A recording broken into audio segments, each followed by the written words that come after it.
Alright, good morning for today's video. Maglilinis tayo ng CVT ng Neo Sporty natin. Ang nga pala si Alvin, tamad pero may pangarap. So napansin ko kasi may tunog daga na siya. Ito yung ginagamit ko. Actually ginagamit ko to pamalengke na lang kasi mas marami siya nalalagay compared to kay Maxi. So pagbukas ko, grabe, puta, pwede na siyang taniman ng mga kamote. Ang daming putik. Kahit bira mo siyang gamitin. Siguro likas na rin sa Montalban yung putik, no?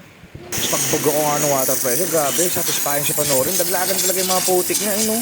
Makikita mo sa video, lalo sa presyo na grabe, ang sarap tignan. Parang gumaan yung pakiramdam ko. Normal sa mga nanonood, Ito, binugaan ko lang muna ito para maglaglagan yung mga putik saka mga lupang tumigas dito. Parang mas madali siyang linis. Mamaya bubugaan ko lang naman ito ng CVT cleaner, tapos papatuyuin ko bago ko, So talaga grabe, masaya lang kasi CVT ko pag binira ko agad yan. So nag-decide ako na water pressure muna siya. Pati yung crankcase cover, manifold car. Papatuyin ko rin yan guys, huwag kayong magalala para hindi siya kalawangan. Saka bubugaan ko ng CVT cleaner mamaya.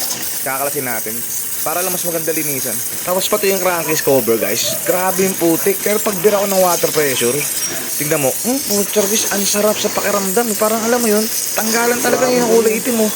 Ang lusak ng putik ng Montalban. Grabe yung sarapan. Parang taon siyang dinilinisan pero buwan lang yan. Ito mula nung dumating lang yung Maxi ko.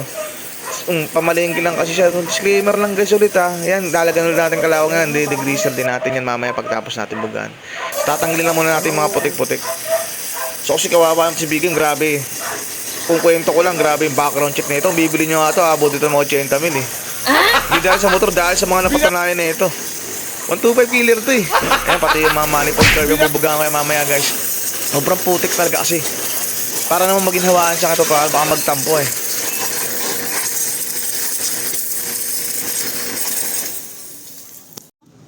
Tapos natin sa bugaan, patuyin muna natin, tapos kakalasin na natin.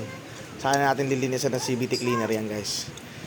So, di ko na dito bibidyo kasi madudumi na yung kamay ko. Dudumi yung cellphone ko, babay. Kaya ina nyo, kupal.